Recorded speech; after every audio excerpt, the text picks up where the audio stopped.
কিয়ামতের যতগুলো আলামত আছে, একটা আলামত হচ্ছে দাজ্জাল আসবে। আসবে না আসবে না? দাজ্জাল আসবে।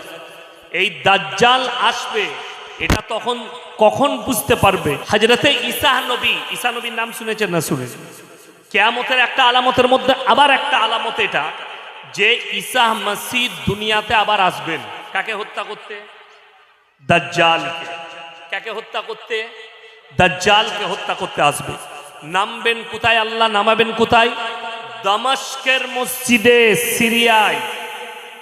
সিরিয়ার দামাস্কের মসজিদে আল্লাহ নামাবেন। সেই মসজিদের ইমাম যিনি থাকবেন তিনি হচ্ছেন ইমাম মেহেদী। এটা কিয়ামতের একটা আলামত। এই ঈসা মসিহ যে মায়ের পেট থেকে দুনিয়াতে এসেছেন, তিনার নাম হচ্ছে হযরতে মারিয়াম।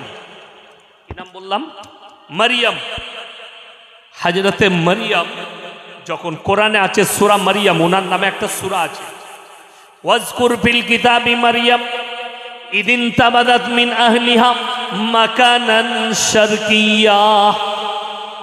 মরিয়ম যখন নিজেকে নিজের পরিবারের কাছ থেকে, সমাজের কাছ থেকে পূর্ব দিকে এক স্থানে নিজেকে বন্দী করে নিল, পর্দা করে নিল। ফাত্তাখাযাত মিন দুনিহিম হিজাবান ফাআরসালনা ইলাইহা রূহানা ফাতামাসসালা লাহা বাশারান সাওয়িয়্যা। আমি আমার ফেরেশতা জিবরিল আমিনকে মানুষ রূপে প্রেরণ করলাম তার গৃহে, সে যেখানে বন্দী তার ভেতরে। মারিয়াম তাকে দেখে বিস্মিত হয়ে গেল, অবাক হয়ে গেল, আমার এই বন্দী ঘরের ভেতরে এই মানুষটা প্রবেশ করলো কি করে? বললে, তুমি সত্যিকারই যদি মানুষ হও আমার বাড়ি থেকে বেরিয়ে যাও, আমি একজন সতী সাবিত্রী পবিত্র নারী, তুমি আমাকে স্পর্শ করো না। জিবরিল আমিন বললেন, আল্লাহ আমাকে পাঠিয়েছেন, আমি কোনো মানুষ নয়, মানুষ রূপে আমি হচ্ছে আল্লাহর ফেরেশতা জিবরিল আমিন, তোমাকে সুসংবাদ দিতে এসেছি একটা পুত্র সন্তানের। হযরতে মারিয়ামের গর্ভে, তোমার গর্ভে আল্লাহ নবী প্রেরণ করতে চান, নবী পাঠাতে চান। আল্লাহর কুদরতে তিনি গর্ভবতী। তিনি বললেন, হে আল্লাহ, আমাকে কোনো মরদ মানুষে স্পর্শ করেনি, আমি ব্যভিচারিণী নই, তাহলে আমার বাচ্চা কেমন করে হতে পারে? আল্লাহ বললেন, কুন ফায়াকুন, আমি খালি বলবো হয়ে যায়, এটাই আমার কুদরত, হয়ে যাবে। আল্লাহ বিনা বাপে গর্ভবতী করলেন। কাকে? হযরতে মারিয়ামকে। মারিয়াম গৃহের মধ্যে বন্দী, খাবার দাবার নেই। খাবার কোথা থেকে আসছে? জান্নাত থেকে আল্লাহ খাবার পাঠাচ্ছেন। বলুন সুবহানাল্লাহ। কোরআনে আছে এই যে খাবার দাবার, ভালো মন্দ, জান্নাতের ফল ফ্রুট খাচ্ছেন, এইটা নজরে পড়ল হযরতে জাকারিয়া। জাকারিয়া কি বললেন? ক্বালা ইয়া মারইয়ামু আন্না লাকি হাযা। ওগো মারইয়াম, এত সুন্দর ভালো মন্দ খাবার দাবার কোথা থেকে পাচ্ছ?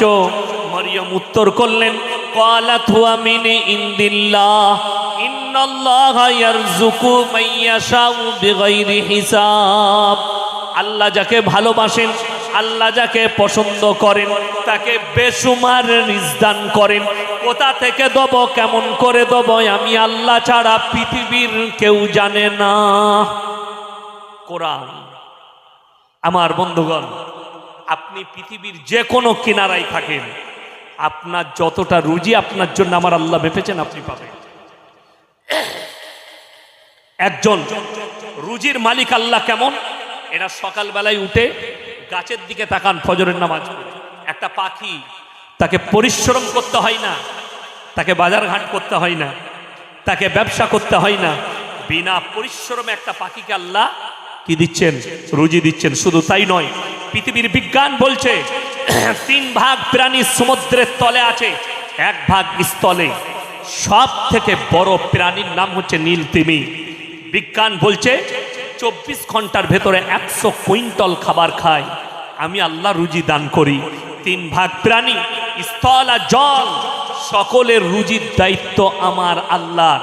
আর তুমি মানুষ, আমার সৃষ্টি। তুমি 100 গ্রাম চালের ভাত খাও, আমি তোমাকে রুজি দিতে পারি না। আচ্ছা বলুন, যে মানুষটা মাংস ভাত খায় সে বেশি দিন বাঁচে, আর যে সবজি খায় সে কম দিন বাঁচে? না। হায়াত মত তো আল্লাহর হাতে, আর রুজি আল্লাহ মেপেছেন, আল্লাহ রুজি দিবেন। শর্ত হচ্ছে হালাল খাবার। আজকে একটা মুসলমান হারাম ব্যবসা করছে, 2 নম্বরই ব্যবসা করছে, অথচ নিজেকে বলে আমি ইমানদার। বিরাট বড়। আমাদের দেশে 3টে কোয়ালিটি আছে নামাজি। কটা বললাম? 3টে। 5 ওয়াক্তের, জুম্মার, আর ঈদ আর বকরা ঈদ। ঈদের দিনে লাপাই কোন মাল কটা বেশি, ওগুলোই একবারই শেষে আসবে, এসে হুজুরকে বলে হুজুর একটু নিয়তটা বলে দিন তো। নিয়ত নিয়ে কি করবি? দরুদ শরীফ জানে না, দুআয়ে মাসুরা জানে না, আত্তায়াতু জানে না, রুকু সিজদা তাসবিহ জানে না, নিয়ত নিয়ে ধুয়ে খাবি? বুঝো হুজুর নিয়তটা বলে দিন। না না, ওইটাই তো আমার বলার উদ্দেশ্য। আপনি অবাক হবেন আপনার এলাকায় দেখলে, হাইরে মুসলমান কোথায় গেল? ইমাম সাহেব আছেন, যোগ্যপূর্ণ আলেম, ইনাকে জিজ্ঞেস করুন, কেউ যদি জানাজার নামাজ ছেড়ে দেয় কোনো গুনাহ আছে? কোনো গুনাহ নাই। কিন্তু কেউ যদি জেনে বুঝে ফরজ নামাজ ছাড়ে, গুনায়ে কবিরা, বড় গুনাহ।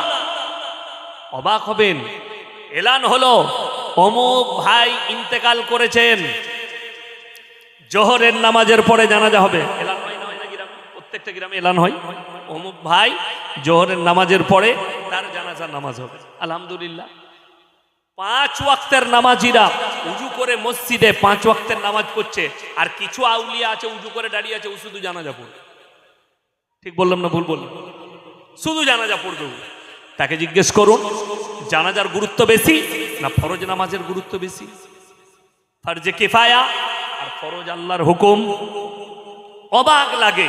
আপনি আপনার বিবেকটাকে পাল্টান, দিমাগটাকে পাল্টান। আপনি শাক ভাত খান যেন হালাল হয়। এখন অনেকজন প্রশ্ন করে, হুজুর আপনারা কি খাচ্ছেন লোকের ঘরে এসে? আমাকে দাওয়াত দিয়েছেন এই কমিটি, জলসা কমিটি, তারাও মুসলমান, ইমানি ভাই, আমার দিনী ভাই, আর আমিও একজন ইমানদার ভাই। আমি বর্ধমান থেকে এসেছি। হালাল খাওয়ানোর দায়িত্ব হচ্ছে ইনাদের, ঠিক কিনা? কথাটা বুঝতে পেরেছেন না? পারেনি? মেহমান লয়, মেজবানের। আপনি একজন মুসলমান, কোথায় আপনাকে দেখে খেতে হবে? কোনো অমুসলিম ভাই, হিন্দু বন্ধু, তার মেয়ের বিয়ে আপনাকে দাওয়াত দিয়েছে, আপনি যাবেন অবশ্যই, কিন্তু ওইখানে আপনাকে তাকে বলতে হবে, ভাই আমি মুসলমান, আমার কাটা চলে না, আমার হারাম জিনিস চলে না, আমার মদ চলে না, আমাকে একটু ডাল ভাত দাও, আমি এসছি খুশি করে খেয়ে চলে যাব। ওইখানে আপনাকে দেখে খেতে হবে। আপনি কোনো হোটেলে খাচ্ছেন, আপনার জিজ্ঞেস করা শর্ত যে আপনার হোটেলে যে মুরগির মাংসটা এটা কাটা না জবাই করে, জিজ্ঞেস করতে হবে এইটা আপনি। কিন্তু একটা মুসলমান যখন আমাকে দাওয়াত দিয়েছে, সেখানে জিজ্ঞেস করা লাগবে না, যেহেতু তার ইমানি দায়িত্ব হচ্ছে মেহমানকে হালাল খাবার খাওয়া। এইটা হচ্ছে ইমানি দায়িত্ব তার। এরপর কেউ যদি ইয়াসিন সাহেবকে হারাম খাবার খাওয়া, এটা আমার দায়িত্ব নয়। এখন বলবো, এমন একটা গল্প আছে, এখন যদি এরা পশ্চিমবাংলার মানুষ এই কথাটার উপর আমল করে না, আমাদের সমাজে সুদখোর থাকবে না, হারামখোর থাকবে না, জিনাখোর থাকবে না, লটারিওয়ালা থাকবে না, কোনো ঘুষখোর থাকবে না। কখন বলুন তো? যদি মসজিদে গ্রামের মানুষ আলোচনা করে, মসজিদের মেম্বারে দাঁড়িয়ে গ্রামের সেক্রেটারি যদি এলান করে, যারা সুদের ব্যবসা করবে তার বাড়িতে ইমামের পালা হবে না, তার টাকা মসজিদে চাঁদা নেওয়া যাবে না, তার সঙ্গে আমাদের সমাজের কোনো সম্পর্ক থাকবে না, কালকে সুদ ছেড়ে দিবে। ঠিক বললাম না ভুল বললাম? কিন্তু ব্যাপার কি, ইয়াসিন সাহেব সুদ ঘরের বাড়িতে খাবে না, ও আমাকে দাওয়াত দেয়, আমি খাবো। আমার বন্ধুগণ, আমার ভাই, না, শরীয়ত নয়। সুদখোর। আজকে দেখুন বিয়ের পণ উঠছে না কেন? আমরা তুলতে পারিনি। ইয়াসিন সাহেব বিয়ে পড়াবে না? আমি 17 বছর বিয়ে পড়াইনি, কারো বিয়ের অনুষ্ঠানে যাইনি। আমাকে যে দাওয়াত দেয়, আমি শর্ত রাখি যে আমাকে দিয়ে বিয়ে পড়ালে মসজিদের ভেতরে নিকাহ পড়াবো, যেটা নবীজির জামানায় ছিল, নবীজির যুগে ছিল। মসজিদের ভেতরে নিকাহ পড়াও, কোনো খারাপই থাকবে না। স্টেজে প্যান্ডেলে চলে গেছে বলেই তো এত খারাপি, বিয়েতে এত হারাম কাজ, এত অবৈধ কাজ, প্যান্ডেলে চলে গেছে। আমার বন্ধুগণ, কোনোদিন জিজ্ঞেস করেছেন দিল থেকে, ইমাম সাহেব সুন্নত তরিকায় বিয়েটা কি আছে বলুন? আমার আত্মীয়র বিয়ে মসজিদের ভেতরে পড়ালাম, দিয়ে মুম্বাই থেকে, মুম্বাই বাড়ি, মুম্বাই থাকে, তো খেজুর এনেছে। আমি বললাম খেজুরটা একটু ছড়িয়ে দাও মুসল্লিদের মধ্যে, হাতে করে ছড়িয়ে দিল। একজন বয়স্ক চাচা বলছে, হুজুর এ তো নতুন নিয়ম দেখলাম বিয়ে পড়ানোর, এটা কোথা থেকে পেলেন? আমরা, চাচা তোমার সব পেকে গেছে, তুমি পাকো না, তুমি পেকে গেলে জানতে। বলে কেন বাপ? আমি বললাম, চাচা এইটাই হচ্ছে সুন্নত তরিকার বিয়ে। আর তোমরা যেটা প্যান্ডেলে করো ক্যামেরা চালিয়ে নাচ গান করে, ওটা হারাম বিয়ে। তোমার ইমামকে জিজ্ঞেস করো, তোমার মৌলবীকে। আমার বন্ধুগণ, আমার ভাই, হারামটাকে অ্যাভয়েড করবো সবাই, বলুন ইনশাআল্লাহ। হারামটাকে অ্যাভয়েড করুন, নামাজকে গুরুত্ব দেন। নামাজের এই রমজান মাসে যখন 5 ওয়াক্ত নামাজ পড়ছি, আল্লাহ তুমি আমাকে 5 ওয়াক্তে নামাজ পড়ার তৌফিক দাও। অনেকজন মনে করে ইয়াসিন সাহেব তো বলেছে শবে বরাতে নামাজ পড়া যাবে না। আরে আমি গুটকা খদ্দের লেগে বলেছি জীবনে নামাজ পড়ানো, শবে বরাতে মারামারি করছি। যারা 5 ওয়াক্তের নামাজি তার জন্য শবে বরাত, যে জীবনে নামাজ পড়ে না সে ওই রাতে ঝামেলা করে কি লাভ করবে? আমি তার বিরুদ্ধে বলেছি। আমি সিস্টেম বিরোধী লোক, সমাজ বিরোধী লোক নয়। আমাকে অনেকজন মনে করে পীর বিরোধী, না। ইনি জানেন আমার আব্বাজি, ইনি যে মাদ্রাসায় পড়েছেন দেওবন্দে, আমার আব্বাজি সেই আমার আব্বার যিনি পীর, ওই মাদ্রাসার হাদিসের উস্তাদ হযরত মাওলানা মুফতি ইউসুফ সাহেব তাউলি, বড় মুফতি সাহেবের খলিফা। আমি হচ্ছি সিস্টেম বিরোধী লোক। আপনার সিস্টেম ভুল, আমি আপনার বিরোধী। আপনার সিস্টেম গোলমাল, আমি আপনার বিরোধী। আপনি ভেবে দেখুন, এই রমজান মাস, রমজানুল মুবারকের মাস চলছে, আপনি কি আল্লাহর কাছে ক্ষমা চেয়েছেন? আল্লাহ আমার জীবনের পাপগুলো ক্ষমা করে দাও। যাকাতকে হিসাব করে বার করেছেন যে আমাকে যাকাত দিতে হবে? আরে নামাজের কথা যতবার বলা হয়েছে, যাকাতের কথা কোরআনে ততবার বলা হয়েছে, অথচ আমরা নামাজটা পড়ি, যাকাতটা দিই না। কেন দিই না? যাকাতে তো পয়সা খরচ, নামাজে তো খরচ নেই। দেখবেন কাল থেকে ফজর থেকে আপনার মসজিদে আর জায়গা হবে না। যদি বলা হয় যারাই 5 ওয়াক্তের নামাজ পড়বে প্রতি ওয়াক্তে 100 করে টাকা দেওয়া হবে। ও 5 বেটা হলে 5টা গামছা ফেলাবে, সরাবি না, এটা আমার। কেন? জানো তো 100 করে টাকা পাবো। নামাজের টাকা নাই বলে ও পড়ে লাভ নাই। কারা পড়বে? আমার এলাকায় একটা মসজিদে দরজা খোলা, বড় মসজিদ, গরু ঢুকে গেছে, গরুর বাছুর, আপনারা কি বলেন? আমরা বাছুর বলি, বাছুর। ও বাছুর ঢুকে গেছে।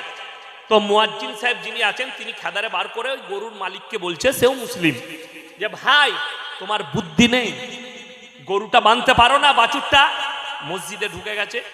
কি উত্তর দিয়েছে জানেন? তোকে কে মুয়াজ্জিন করেছে? তোর তো বুদ্ধি নেই। বলে কেন? বলে এটা অবলা জন্তু বলে ঢুকেছে। আমাকে কোনদিন দেখেছিস আমি মসজিদে ঢুকেছি? কথা বুঝতে পেরেছে? তাহলে কত বড় ইমানদার, বুঝতে পেরেছে? সে জীবনে মসজিদে ঢুকেনি। সে মনে করেছে আমি এটা পড়ে বিরাট মহান কাজ করে দিলাম, মানে মুয়াজ্জিন গোলমাল, বোকা, আর সে বুদ্ধিমান। সে জীবনে মসজিদে ঢুকেনি। হাই রে মুসলমান, এই হচ্ছে আমাদের হাল। বিশ্বাস করুন, বর্তমান সময়ে গোটা পৃথিবীর মুসলমানের ইমানটা, কচু জানেন? কচু আমরা মাংস দিয়ে, মাছ দিয়ে রান্না করি, ওই কচু পাতার উপরে পানি দিলে থাকে না, পড়ে যায়? পড়ে যায়। কচু পাতায় পানি রাখার মতো অবস্থায় আছে আমাদের ইমান, যে কোনো সময় ধ্বংস হয়ে পড়ে যেতে পারে। বেঈমান কাফেরা জাল বিছিয়ে রেখেছে, ওই জালে পা দিলেই আপনার ইমান ধ্বংস হবে। তা না হলে মুসলমানের কাছে গান বাজনা হালাল কি করে হলো? মুসলমানের কাছে মদ কি করে হালাল হলো? মুসলমানের কাছে সুদ কি করে হালাল হলো? মুসলমানের কাছে লটারি কি করে হালাল হলো? মুসলমানের কাছে জিনা কি করে হালাল হলো? মুসলমানের কাছে বেপরদাহি কি করে হালাল হয়ে গেল? মুসলমানের কাছে কোরআনবিহীন জীবন কি করে চলে? আজকে আমাদের কাছে কোরআনবিহীন জীবন, রাসূলের আখলাকবিহীন জীবন। আপনি ভাবতে পারেন আপনি কত ডেঞ্জার জোনে আছেন? কি এসআইআর নিয়ে ভয় খাচ্ছেন? আপনার নাম আসবে কি না আসবে না, তার থেকে ডেঞ্জার জায়গা হচ্ছে কবর। কবরের কথা ভেবেছেন? আপনি কবরের কথা একবারও ভাবেননি। আমার নবীজি সাল্লাল্লাহু আলাইহি সাল্লাম উম্মতের জন্য ভেবেছে, আর উম্মত দুনিয়া দুনিয়া করছে। নবীজি কেঁদেছেন উম্মতের জন্য, আর উম্মত ভাবছে দুনিয়ার জন্য। কোরআনে আছে ওমাল হায়াতুদ দুনিয়া ইল্লা মাতাউল গুরুর। আল্লাহর কসম, এটা কোরআন। হে আমার নবী বলে দাও, এই দুনিয়ার জীবনটা তোমাদের জন্য সম্পূর্ণ ধোঁকা, তাছাড়া আর কিছুই নয়। ধোঁকাটা কাটবে কখন? আপনি যেদিনে মারা যাবেন, ধোঁকা আপনার কেটে যাবে। যেদিনে আপনি মৃত্যুবরণ করবেন, ধোঁকা কেটে গেল, যা আমি মারা গেছি। এরপর রূহ চলে গেল আল্লাহর কাছে। আপনি রুহের জগতে চলে গেলেন, আপনার ঘুমটা সেই দিনে ভাঙবে। এখন আমরা ঘুমনের মধ্যে আছি। দুনিয়া, পয়সা, মাল, দৌলত, ইমানদারির সঙ্গে বলুন তো, এই এলাকায় চায়ের দোকানে একটা ছেলে, তার বাপ মারা গেছে, তার বাপ কি করতো? হারাম খেত, হারাম ব্যবসা করত, হারাম কাজে লিপ্ত ছিল। আচ্ছা, সে বুক ফুলিয়ে বলতে পারবে আমার আব্বা হালাল ছাড়া হারাম খায়নি?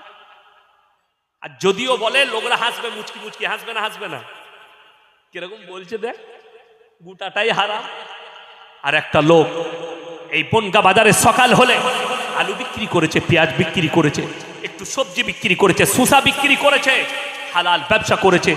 সে বেটাকে একটা বাড়ি বানিয়ে দিয়ে গেছে, কোন রকম ঝুপড়ি বাড়ি, আর কিছুই দেয়নি। বেটাকে মানুষ করেছে, বেটাকে নামাজের শিক্ষা দিয়েছে, বেটাকে শিক্ষিত করেছে, এডুকেশন দিয়েছে।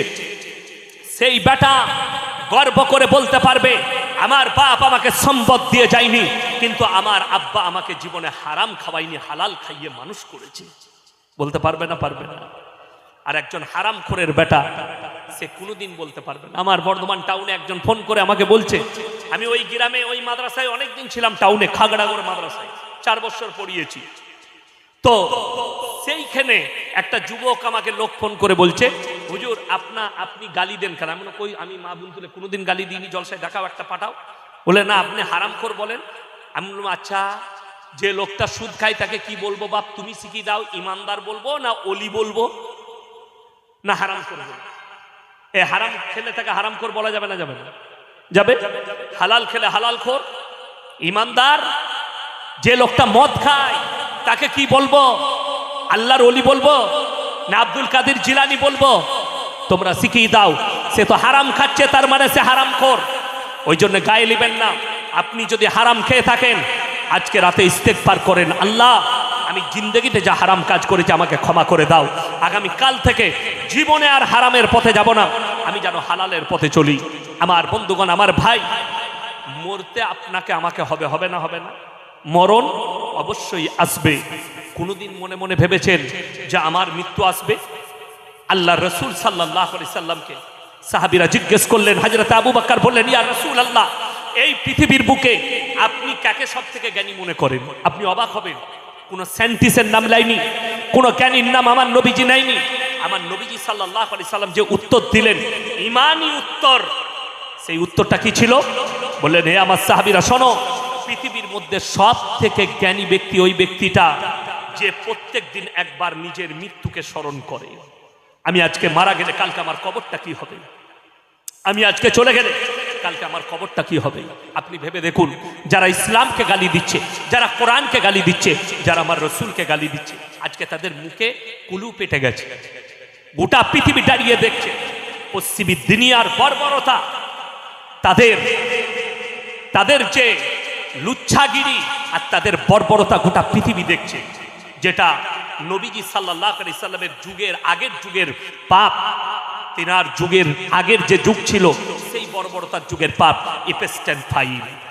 ভারতের অনেক জনের নাম এসছে, যদিও আমি তাদের নাম মুখে উচ্চারণ করব না।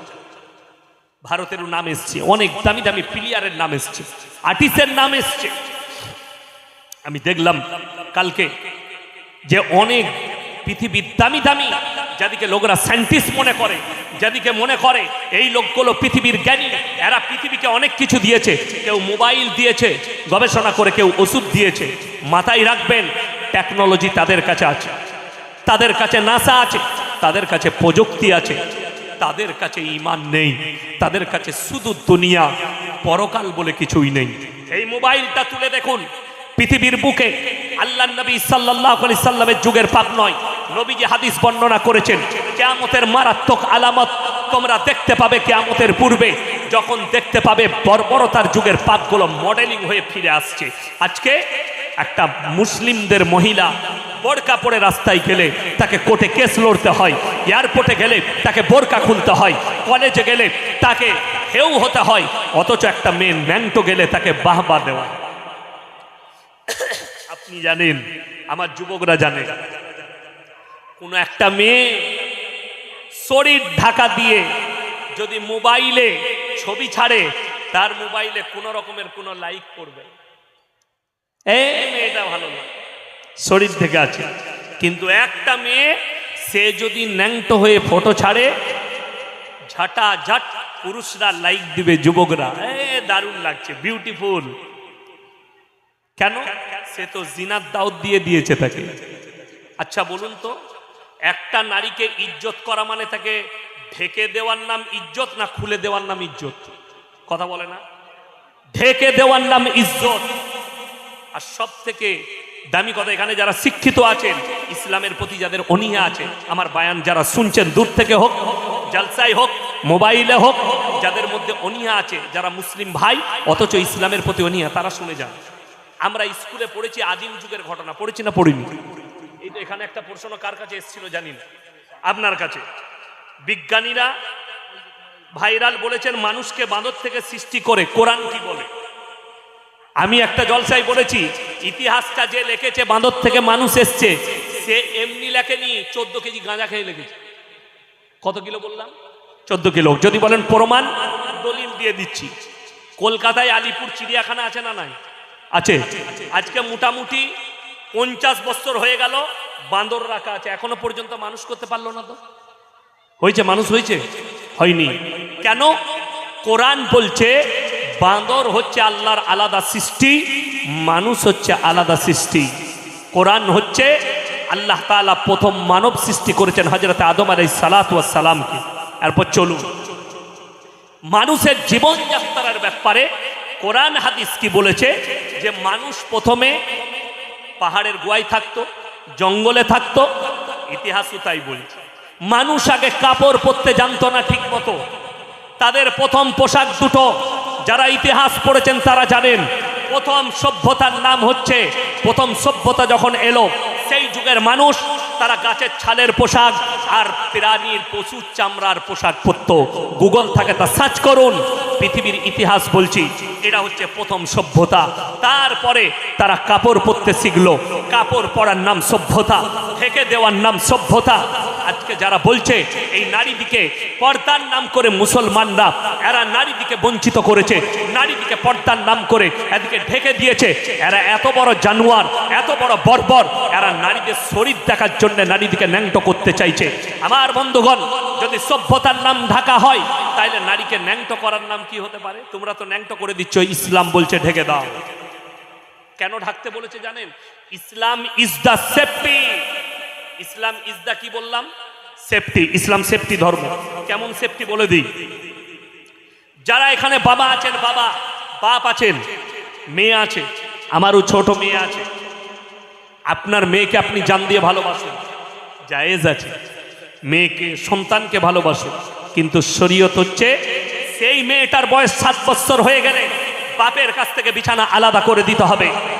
শরীয়ত বলছে যদি কোনো মা তার বেটাকে জান দিয়ে ভালোবাসে, ভালোবাসা জায়েজ আছে, কিন্তু মাথায় রাখবেন আমার মা বোন, যদি তোমার বেটার বয়স 7 বছর হয়, মায়ের কাছ থেকে বিছানা আলাদা করে দিতে হবে। সে বাপের কাছে শুবে, মায়ের পাশে আর শুতে পাবে না। এটা শরীয়ত। কেন? ইসলাম সেফটি দিয়েছে। আজকে আপনারা পৃথিবীতে বিভিন্ন প্রান্তে, আমরা বলিনি, ইন্টেলিজেন্ট খবর বলছে, গুগল বলছে, পৃথিবীতে সব থেকে বেশি America, London, Britain, Japan, German, এই দেশগুলোতে সব থেকে বেশি 100টার মধ্যে 40টা মেয়ে, 40 থেকে 45টা মেয়ে নিজের জন্মদাতা বাপের কাছ থেকে ধর্ষিতা হয়।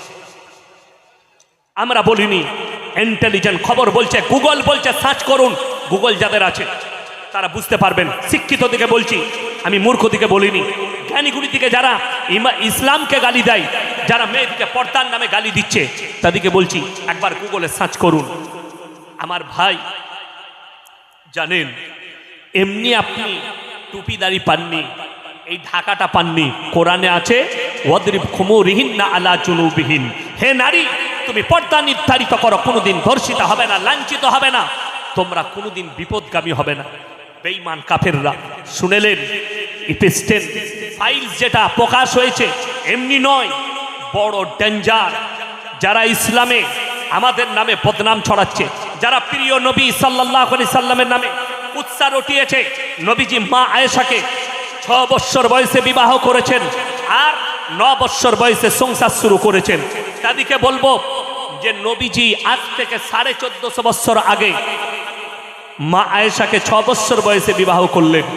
ইতিহাস খুলে দেখে নাও, ঈশ্বরচন্দ্র বিদ্যাসাগর, বঙ্কিমচন্দ্র চট্টোপাধ্যায়, শরৎচন্দ্র চট্টোপাধ্যায়, কবিগুরু রবীন্দ্রনাথ ঠাকুর, স্বামী বিবেকানন্দ, এই আমাদের ভারতের যারা মনীষী আছে তারা যখন বিয়ে করেছে তাদের বিবির বয়সগুলো গুগল থেকে সার্চ করে দেখেলেন।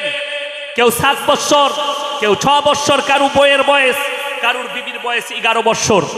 তাহলে কি তারাও কি তাদের সঙ্গে ধর্ষণ করেছিল? বাপের দম থাকলে, হিম্মত থাকলে তাদেরকে বলো ধর্ষণকারী। এটা তো সেদিনকার কথা বললাম, আর নবীজি 1450 বছর আগে।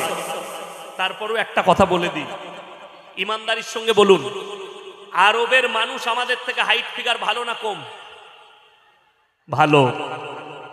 এবং তারা পুষ্টিকর খাবার খায়। আমরা যা খাচ্ছি 2 নম্বরই। ঠিক বললাম না ভুল বললাম? যা খাচ্ছি 2 নম্বরই মাল। আর তাদের ল্যাবে পরীক্ষা না হওয়া পর্যন্ত সেই দেশে চলে না। ভারতের মশলা পাওয়া যায়, মশলা, আমি কোম্পানিগুলোর নাম করব না, আমার নামে কেস ঠুকে দিবে। গুঁড়ো মশলা পাওয়া যায় বিভিন্ন কোম্পানির, পাওয়া যায় না? যায় না? হলুদ গুঁড়ো, জিরে গুঁড়ো মশলা পৃথিবীর আমেরিকা, লন্ডন, জাপান, জার্মান, উত্তর কোরিয়া, দক্ষিণ কোরিয়া, চাইনা, আরব, কুয়েত, কাতার, ইয়ামান, লেবানন, মিশর, এরা এদের ল্যাবে পরীক্ষা করে দেখেছে ওই পাউডার, গুঁড়ো পাউডারগুলোতে ক্যান্সারের জীবাণু আছে। বাতিল করে দিয়েছে আমার দেশে, এগুলো রিজেক্ট। আর ওইগুলো ভারতে চলছে, আপনি আমি খাচ্ছি। ওগুলো আপনি আমি খাচ্ছি। এটা কত দুঃখজনক ব্যাপার জানেন? হাওড়া ব্রিজটা 800 ফুট লম্বা। কত ফুট বললাম? 800 ফুট। এখনো পর্যন্ত একটা নাট বল্টু লড়েনি। ঠিক বললাম না ভুল বললাম? বিদ্যাসাগর সেতুর বয়স আমি জানি না কত, কিন্তু প্রতি মাসে 15 দিন একদিকটা বন্ধ থাকে, একদিকে কাজ চলছে। কি হয়েছে? বলছে ওখানটা ফেটেছে। কি হয়েছে? না ওখানটা চলে গেছে। কি হয়েছে? না ওই দিকটা সরে গেছে। কল্যাণী ব্রিজটা ভেঙেছে না ভাঙেনি? বন্ধ আছে, 4 চাকা ছাড়া পেরোতে পারবে না। আজকে তৈরি করছে, কালকে ভেঙে যাচ্ছে। তার মানে কি? ইংরেজদের কাছ থেকে আমরা আজাদ হয়নি, আমাদের কাছ থেকে ইংরেজরা আজাদ হয়ে গেছে। আমরা এত চোর, এত 2 নম্বরই আমরা। আমার বন্ধুগণ, আমার ভাই, মাথায় রাখবেন, ইসলাম চুরি করার শিক্ষা দেয়নি, চুরি করাকে হারাম বলেছে। ইসলাম মিথ্যাকে হারাম বলেছে। ইসলাম শিখিয়েছে সত্যর পথে চলা, সত্য কথা বলা, সত্যর ওপরে টিকে থাকা। যদি কোনো অমুসলিম ভাই দূর থেকে আমার বক্তব্য শুনছেন, শুনে যান। ইসলাম ইজ দ্য সেফটি। রিপেস্টেন্ট ফাইলে শুধু ওই বাচ্চা মেয়েদিকে ধর্ষণই করা হয়নি, বরঞ্চ ধর্ষণ করার পরে তাদেরকে মার্ডার করে তাদের মাংস রান্না করে মদের পার্টি করেছে তারা। নাউজুবিল্লাহ বলেন। পৃথিবীর এমন কোন মানুষ আছে যে মানুষকে জবাই করে মানুষের মাংস রান্না করে খাবে? আর এই লোকগুলো কি বলে জানেন? নারীদিকে সুরক্ষা দাও। জানবেন, মুখেতে দাঁড়িয়ে যারা বলছে নারী সুরক্ষার কথা, ওই বেশি নারীকে ভক্ষণ করে, ওই বেশি করে। আর এরা আমাদের বদনাম করছে, এরা পর্দার নাম করে ঢেকে দিল। আর আমি বলছি, আপনার মেয়ের 5 বছর বয়স হলে তাকে পর্দা শিখিয়ে দেন, তার মাথায় হিজাবটা ঢেলে দেন। তা আপনার মেয়ে ক্লাস 4 পড়ছে, মাথায় হিজাব দিয়ে দেন। তার মধ্যে শিক্ষা আসুক যে আমার ধর্ম হচ্ছে আমাকে ঢাকা দিতে হবে, আমাকে ঢেকে দিতে হবে। একজন আমাদের দেশের বিদ্যমান অ্যাঙ্কার, যার নাম রুবিকা লিয়াকত, সে একটা বক্তব্যে বলেছে যে মুসলমান মেয়েদের পর্দা করার যদি দরকার হতো তো আল্লাহ তাআলা জন্ম দিবার সময় ওপর থেকে পর্দা করে কেন পাঠালো না? আমি বললাম, এরা কোন মূর্খর স্কুলে পড়েছে তা জানি না। আচ্ছা, আল্লাহ আমাদেরকে ন্যাংটো পাঠিয়েছে না কাপড় পরিয়ে? ন্যাংটো এসছি। আচ্ছা, তাকে জিজ্ঞেস করুন তো যে আল্লাহ তো ন্যাংটো পাঠিয়েছে, তা কাপড় পরছিস কেন? ন্যাংটো ঘুরে বেড়া, দিল্লিওয়ালা দিকে দারুণ মজা লাগবে তোকে দেখে। কাপড়া কিউ পেন রহি হো? যদি এটা প্রশ্ন হয় যে আল্লাহ পর্দা করে কেন পাঠাইনি, আরে পর্দার নাম হচ্ছে সভ্যতা, ঢাকার নাম হচ্ছে সভ্যতা, ন্যাংটো থাকার নাম সভ্যতা নয়, বর্বরতা। আমার নবীজি বললেন। আজকে দেখুন, এই ইপেস্টার্ন ফাইল শুধু নয়, একটা বড় পাপ আমাদের সমাজে ছুটছে, এই বনগা থানার ঘটনা। যদিও আমি নাম নেব না গ্রামে, এই বনগা থানা আজ থেকে 5 মাস আগে পেপারের হেডলাইন, মোবাইলের হেডলাইন, দুজনই অমুসলিম ঘরের মেয়ে, তারা একটা মন্দিরে গিয়ে বিয়ে করেছে সমকামী। তাদের পরিবারের মাথায় ভাঁজ পড়ে গেছে। কেন? যদি বলেন এই পাপ এখন এলো কোথায়? এই পাপটা নবীজির যুগের পাপ নয়, এই পাপ হযরতে মুসা নবীর যুগের নয়, এই পাপ হযরতে ঈসা নবীর যুগের পাপ নয়, এই পাপ ইউসুফ নবীর যুগের পাপ নয়, এই পাপ হচ্ছে হযরতে লূত নবীর কওমের পাপ। আজকে মডেলিং হয়ে ফিরে এসছে, এরা বলছে আমরা মডেলিং। মডেলিং মানে আমরা সমকামী। একটা আইল্যান্ড যদি ঠিক করা হয় আর যতগুলো সমকামী আছে এদিকে যদি ভরে দেওয়া হয়, 10 বছর থেকে 20 বছরের ভেতরে এদের নাম নিশানা মিটে যাবে। কেন? মেয়েতে মেয়েতে বিয়ে হলে বাচ্চা পয়দা হবে? কথা বলেন, পয়দা হবে না। যারা আমার যুবক আছে তারা শুনে যাও, বুখারী শরীফের হাদিসে আছে, কোন মুসলমান, কোন ব্যক্তি, সে যদি তার রূপটা পুরুষে নারীর মতো ধারণ করে, আল্লাহ তার দিকে কিয়ামতের দিনে তাকিয়ে দেখবেন।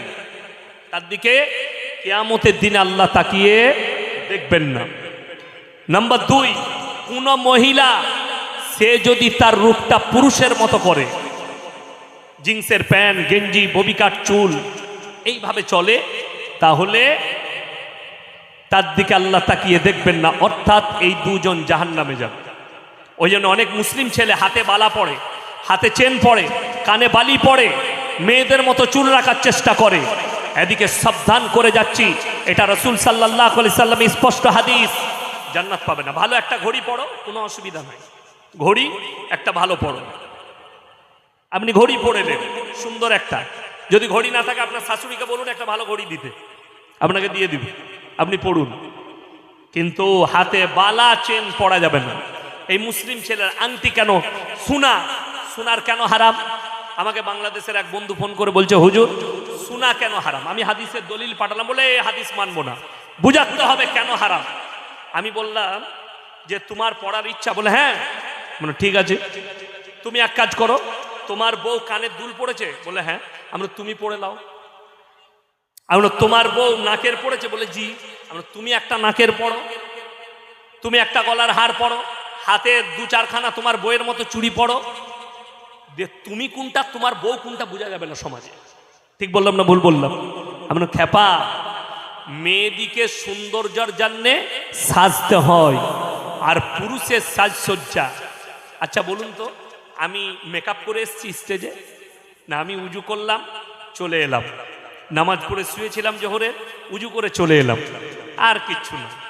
আপনারা যারা বসেছেন, অনেক যুবককে সুন্দর সুন্দর লাগছে, কত সুন্দর দেখতে, অনেক চাচা মুখে দাঁড়িয়ে রেখেছে, কত সুন্দর লাগছে, কিন্তু মেকআপ করা লাগেনি, গলার হার পরতে হয়নি, সোনার নাকের পরতে হয়নি, কানের দুল পরতে হয়নি।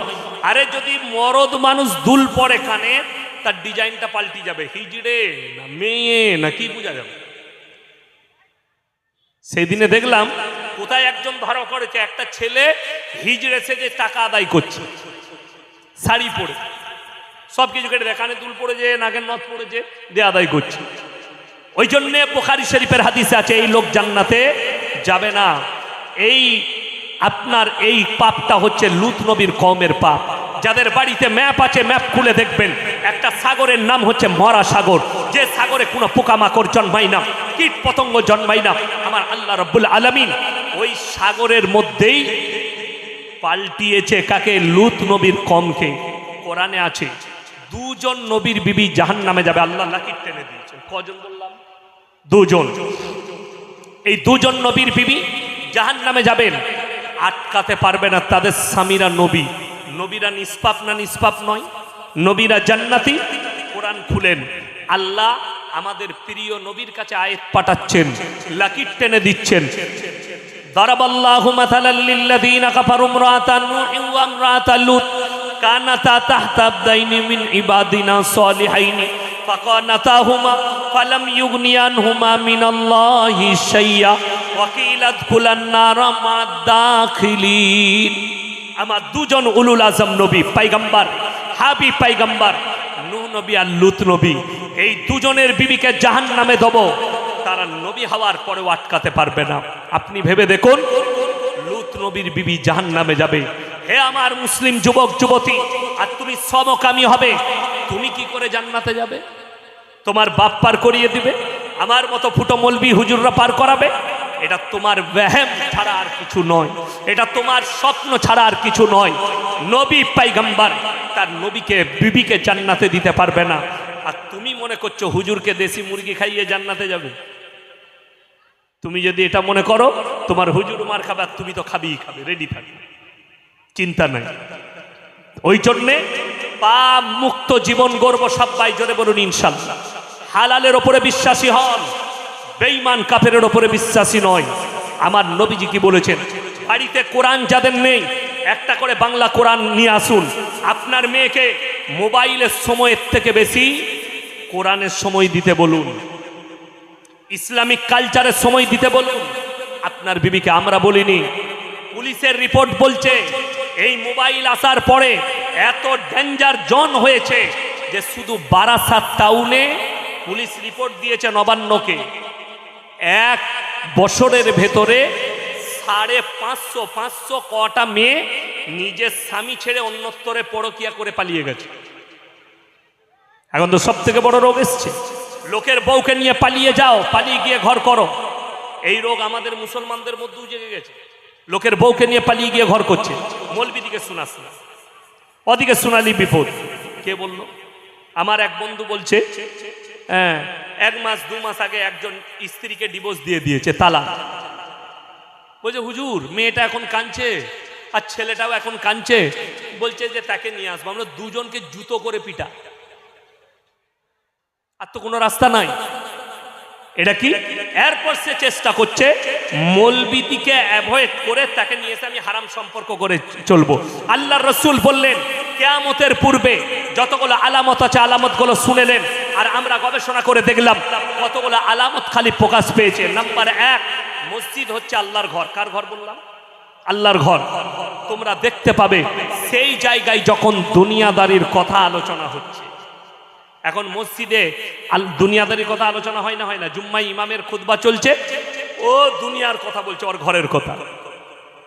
নাম্বার 2, রাস্তাঘাটে গাধার মতো জিনা করতে লাগবে নারী পুরুষ। সাহাবীরা বললেন ইয়া রাসূলুল্লাহ এরকমও কি যুগ আসবেন? নবীজি বললেন 100% আসবে।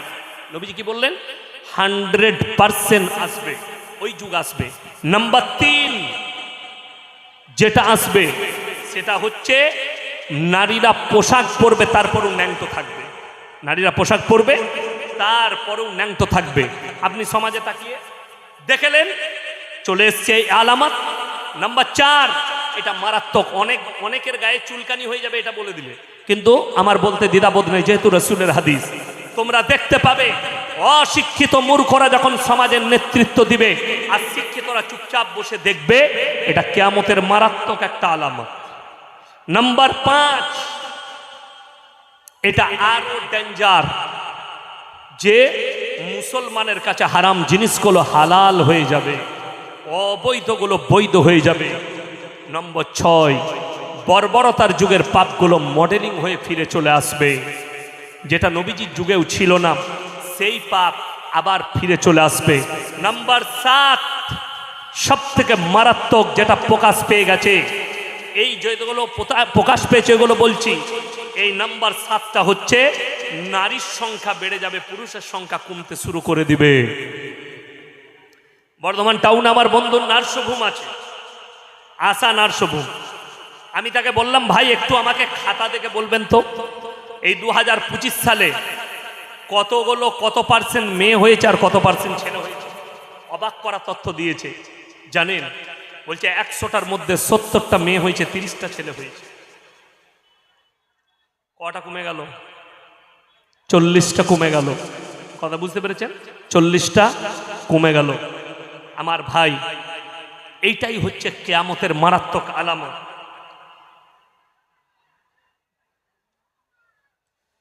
যেমন আপনারা কি মনে করছেন আমার আল্লাহ দেখেননি?